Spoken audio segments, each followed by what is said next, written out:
Red Bun Means. We're live, a casual take with your boy Stephen Pepper, here to give a take off my chest. So, last night the Chargers faced the Chiefs in Brazil. What was it, San Alto? I can't even remember, to be honest. And there were a lot of takeaways from this game. Now, everyone and their mother is going to talk about Kansas City, right?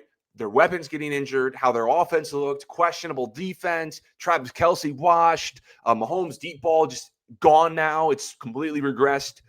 That's actually not my main takeaway from last night. My biggest takeaway from last night was I came away so impressed from Justin Herbert, my guy, and his performance. Looked like a top 5 quarterback. That is what a top 5 quarterback is supposed to look like. Okay, 318 yards, 3 touchdowns, 74 completion percentage, no turnovers. Taking down an elite team with an elite quarterback in prime time. Suck it, haters. Hypothetical man did not need any hypotheticals last night. He just did it. And he looked like a top 5 quarterback. Now, listen, I came away so impressed from that game because if I'm being honest, that's normally a game that Herbert chokes, right? Like, let me know if you've seen this before. Herbert, fourth quarter lead against Mahomes, can't close. Seen it far too many times for it to not be anything. But last night, Herbert rose to the occasion time after time again to go win that football game. Now, you could say that this game doesn't matter because until Herbert wins a playoff game, and you might be right. Might be right. But to me, with all the doubt surrounding if Herbert can actually hang with the big boys, the Mahomes, Allen, Burrows of the world, I came away so impressed that Justin Herbert in prime time was able to out-duel, out-clutch Patrick Mahomes. He absolutely did. And again, let me know if you've seen this movie before. When I was watching last night's game, I'm like, it's going to end exactly like how it always ends. Because these two quarterbacks have played 8 times. 7 of them have ended in 1 score. And Herbert's 1-6. Because the issue I have with Herbert that I've been noticing is sometimes these late games against big teams, he can get a little tight. Sail balls, not pick up the key 3rd and 4th downs, and Patrick Mahomes ends up winning the game.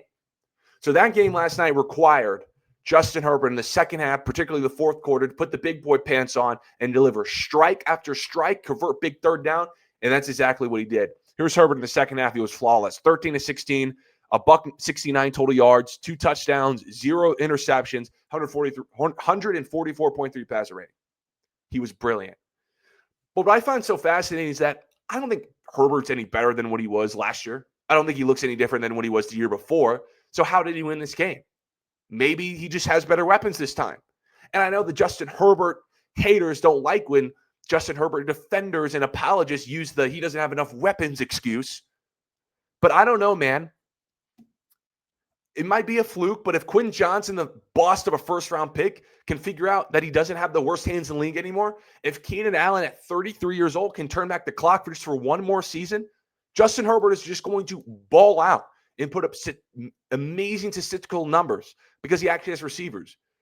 This stat is interesting. Herbert, according to True Media Sports on Twitter, targeted his wide receivers 82.4% of the time. That's the most he's ever done in a single game in his career. Also, what I noticed is Greg Roman, his offensive coordinator, has just opened the passing game. Because last season, he came over from a Lamar Jackson offense and tried to establish the run too much in the Chargers offense and turned Herbert into more of a system quarterback, don't make mistakes. And a lot of Herbert haters were like, hey, listen, if he's not going to win playoff games, he better put up big numbers. But what I noticed last night is Greg Roman was like, Herbert, just go win that game. If you're a top 5 quarterback, I'm going to let you sling, win this game for me. And that's what he did. So if Herbert actually has a run game, if Herbert actually has receivers who can, catch outside line McConkey, he's going to win a playoff game this year. I'm going to bet on that. Now, I know I just said it. If. What Herbert defenders say all the time, according to his haters. But I'm sorry, you just have to say ifs because when I watch Herbert, the eye test, he just passes it. He just has everything in a quarterback that you want. The frame, the arm, the mobility, the strength, and all those traits were on display last night against Chris Jones, Spags, that defense, and a team with Patrick Mahomes, the best quarterback in the world, that just went through 3 straight Super Bowls. As the underdog in a neutral site, all those traits for Justin Herbert were on full display. Now, it didn't completely silence the haters. I'll be fair. because Herbert, and I'll admit, still needs to win a playoff game. But it at least puts a muzzle on his haters for the time being.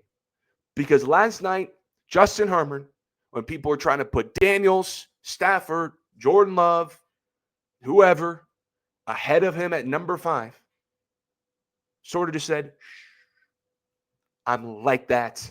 No ifs. I'm just going to go win that game. And what a performance from Justin Herbert. Let me know what you guys think. I appreciate everyone for tuning into this episode of A Casual Take. About to go watch some college football. Follow me on Twitter at StephenPepper38. And until next time, see you.